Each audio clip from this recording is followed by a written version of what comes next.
In this video, we're going to talk about 3 ultra-budget shotgun XLR microphones. We'll do some sound tests with them so you can hear their characteristics and quality, or lack thereof. And really, we're going to talk about whether you should even bother trying to go with the ultra-budget route and hope to find some miracle shotgun microphone under $100 that sounds great, or whether you might just be wasting your time. And although I do believe there are some budget options out there in some categories of professional audio equipment, I also know that sometimes you get what you pay for, and oftentimes paying more simply means getting a better quality product immediately that's going to get the job done without having to fix it in post. But I also believe that oftentimes a good craftsman can still make something great from less than desirable tools, so we'll explore that too. But I'll also talk about the hurdles and problems you may run into if you go this ultra budget route like I did, and if you're just trying to save some money. Alright, so I'm testing 3 ultra-budget XLR shotgun mics in this video. The Pro CMG50, which I've owned for about a year and I did an entire video on, which I'll link to below. This Vidpro XM-55, which I came across on Amazon because I was looking for a budget mic with some specific features, mainly a low cut filter, which the Vidpro XM-55 does have. More on that later. And this $35 Neewer shotgun mic, which does not have a low cut filter, but hey, it was $35, so I figured it was worth a try at least. And I'm recording this video using all 3 mics mounted up here over my computer monitor, and throughout the video I'll switch between which mic you're hearing, and I'll note that on screen, although you're only going to primarily hear a couple of the mics, and I'll get to why here in a sec. And I'll also note whether I've applied any noise suppression or other EQ down here on the bottom of the screen. So I'd say this video is really kind of for beginners, maybe hobbyists, or people that may be getting into recording audio or getting into videography work, or even setting up a home YouTube studio and recording audio there, because a lot of those people may not be ready to spend a lot of money and they kind of want to know if an ultra budget shotgun mic might work for their needs. Well, why shotgun mics? Well, because shotgun mics are not only popular, but they can often be the best choice for particular situations, like doing interviews, or maybe in a small studio like mine, or maybe doing outdoor recording where you need to try to focus the mic in and make sure it picks up more in a specific direction. Shotgun mics are built to do that, to be a bit more directional than other mics and to cancel out sounds from the sides. They're not always the best choice depending on the acoustics of the environment. Specifically, they can pick up and cancel out sound in odd ways if you're in a very reverberant or echoey room. So quieter, dampened rooms are good, like my home office here, where there's not a lot of reverb. But generally, they work well in many situations, so that's what we're talking about here. Now, for those of you out there that are already professional audio engineers or videographers doing this for a living, or even just a really professional YouTuber, this video may not be for you because I'm talking about shotgun mics that are under $100 here. And generally, you won't see any great or sometimes even any good shotgun mics in this category for under $100. Most base level good shotgun mics start at around $300, so nothing in this video is meant for high-end professional work, in my opinion, but these mics may be fine for some situations depending on your needs and your budget. So for those of you that don't want to spend upwards of $300, let's listen to and explore more of the features of these ultra-budget shotgun mics. All right, here we go. So I should note that I've got all 3 mics mounted right up here over my computer monitor, so they're all basically pointed in the same direction, picking up the same bubble of sound. And as I talk about each mic individually, you'll hear the raw audio from that mic initially, and I'll then apply some noise suppression here and there and note that on screen what you're hearing. All right, first up, the Pro CMG50, which I was able to purchase for about $50 a couple of years ago. And as I said, I've owned this mic for over a year. I use it mainly for virtual meetings at work, and that's about it. So I can have a fixed microphone at my desk at work, and I use it with a Behringer UM2 in that capacity. I actually think the CMG50 has a very good sound to it. That is, it picks up my voice very naturally and to me at a full frequency spectrum. I don't hear a lot of weird frequencies going on. I don't hear a lack of a lot of frequencies. It doesn't sound thin. I think the sound is full and pretty natural. It has a low cut filter, which I like because it can keep the low end noises out of the mic, like maybe some desk banging or a little bit of light wind noise. And the low cut filter isn't so low that it affects my voice too much. The low cut filter doesn't make the sound too thin. The main issue I have with the CMG50 is the amount of self noise it has. It just has self noise, and it doesn't matter whether I use it with my Behringer UM2 or even my higher end Zoom F8N, which I'm recording this video with. That unit has a lot better preamps in it, much quieter preamps, but the noise is there, and I'll be quiet for a sec so you can hear it.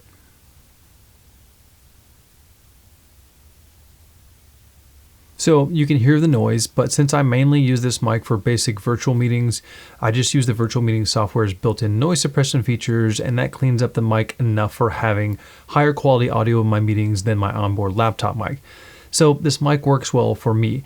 But even using this mic as the actual audio for this portion of the video, if I apply my processing and noise reduction that I use in Adobe Premiere, I can actually clean up the sound fairly well, and it can be usable in some situations. The problem with most noise suppression software is that you can hear a bit of the noise at the beginning of me speaking and a little at the end when I finish speaking.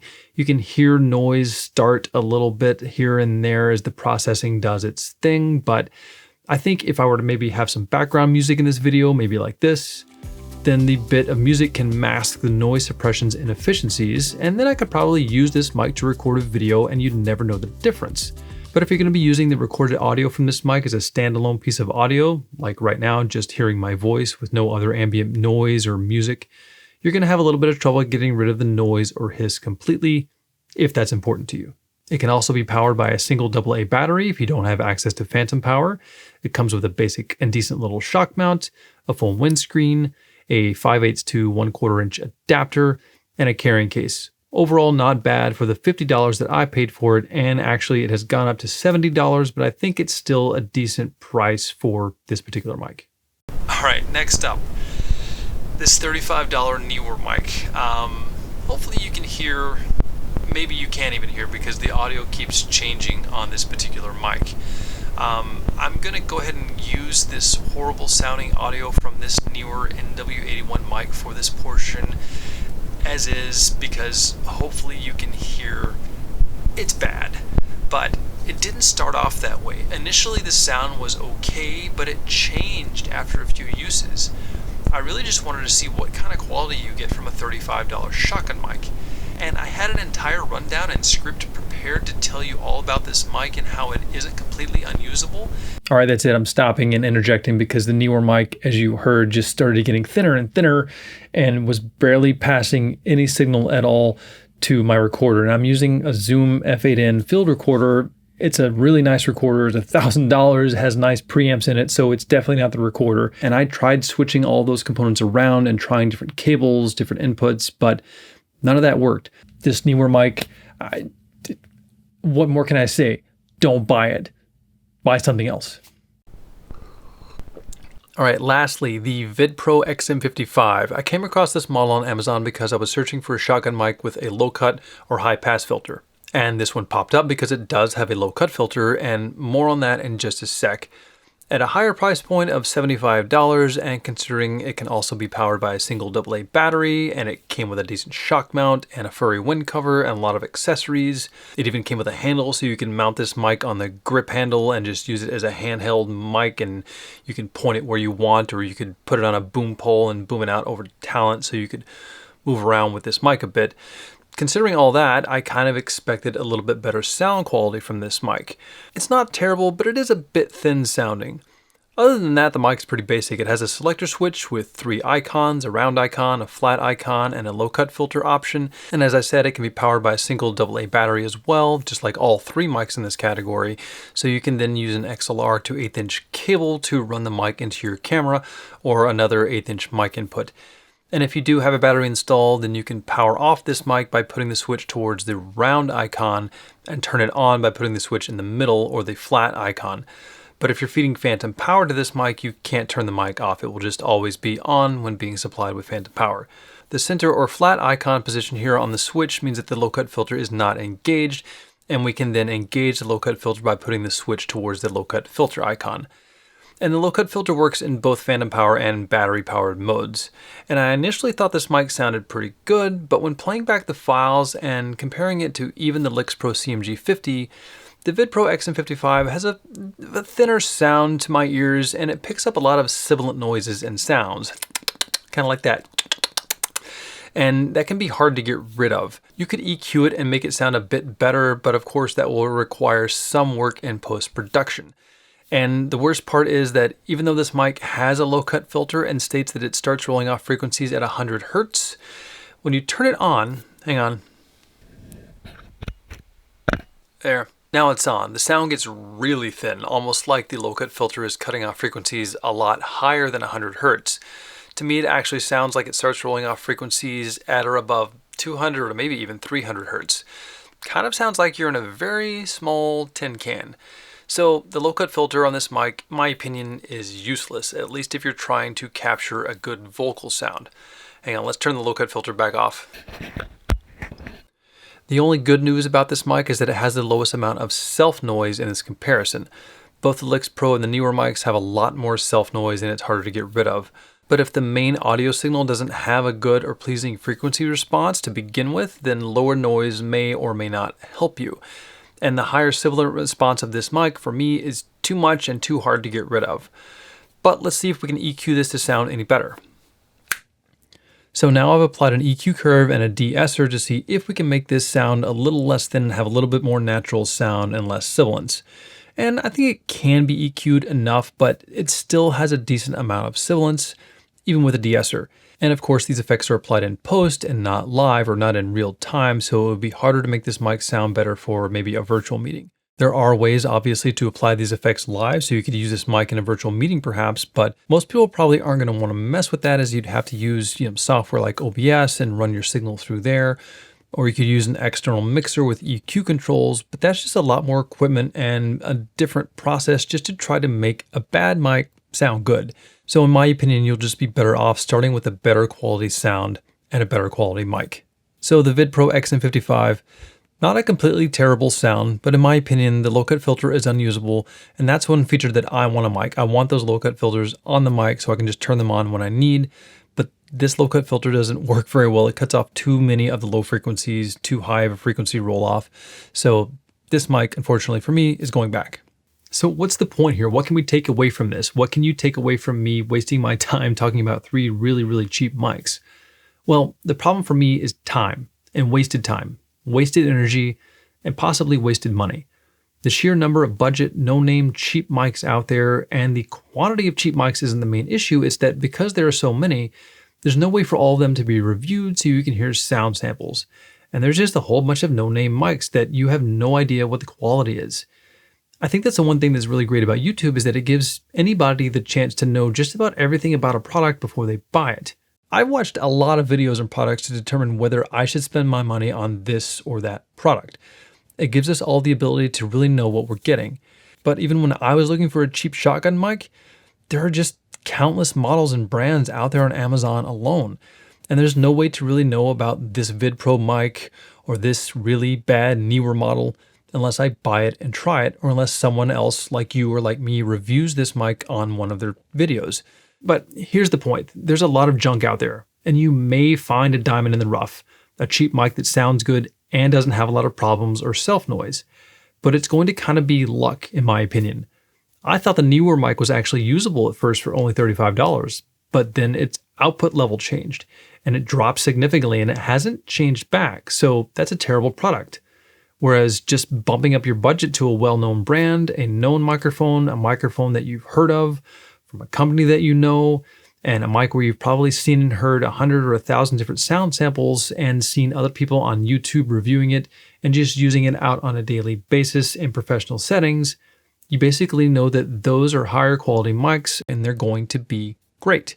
And you don't have to go through a laborious process of buying, testing, hoping to return it if you don't like it, buying something else. That takes time and could end up costing you more money in the long run. Or the mic could just stop working on you, like this Neewer model.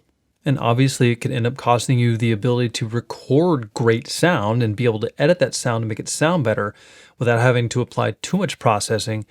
And if you can't really do that and make it sound decent in your recording, then others are going to have a bad opinion of your work. And if your content isn't talking about gear to make videos, maybe you have a cooking channel, or maybe you do videos about birds or cats or dogs or something, and you just want to get on with the process of recording, I'd spend some more money for a better quality mic. Don't get any one of these budget options if you just don't want to mess with having to edit, having to do noise reduction. If you just want to plug in, get good audio, spend some more money. So you'll have to choose for yourself, but the main microphone I use to record most of my videos is the Rode VideoMic NTG. I've talked about this mic a lot. It cost me $250. It has a ton of features. It sounds great, and it definitely is worth the money. Now, it's not an XLR mic, so it doesn't exactly fit into this category, but it was exactly what I needed for how I record my videos, and I didn't have to spend much time testing different mics. It was a great mic from a great company, sounded great, and I was done. So why am I recording this video, and why do I have 3 more cheaper, worse sounding mics now? Well, because I already own the Lix Pro. I bought it for my office at work simply to have online meetings in that space because I needed a mic that was just always there and that was cheap and that I could get closer to me than my onboard laptop mic. And for that, it works fine. And honestly, other than that, I also just wanted to see if there were any ultra budget shotgun mics out there that could just maybe do the job. Maybe use them for some lower budget interview situations. Would it be worth it? And most importantly, to help you. Give you some sound samples, give you some more information, and let you know the potential frustrations you may go through with ultra budget gear.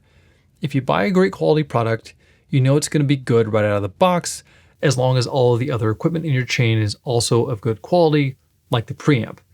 Cheaper gear may work fine for online meetings, and you can get okay quality out of a couple of these mics with some work in audio editing software. But is it worth it? That's up to you. But for me, being in audio and video production for a living, I'm not going to be bringing any of these 3 ultra budget mics on any sort of real video shoot, recording, or live stream. They just don't make the grade for any sort of professional work for sure. And that shouldn't be a surprise. If I were just starting out, I'd save my money and start with something like the Rode VideoMic NTG, or even the new VideoMic Go 2. And if you were going to go for an XLR shotgun mic, I'd probably start with something like the Deity S-Mic 2 or S-Mic 2S. Those are both around $300, and I've seen and heard enough sound samples to know that they are great mics. And any of those options come from great companies, Rode and Deity. You get warranties, and you know you're going to get great sound quality.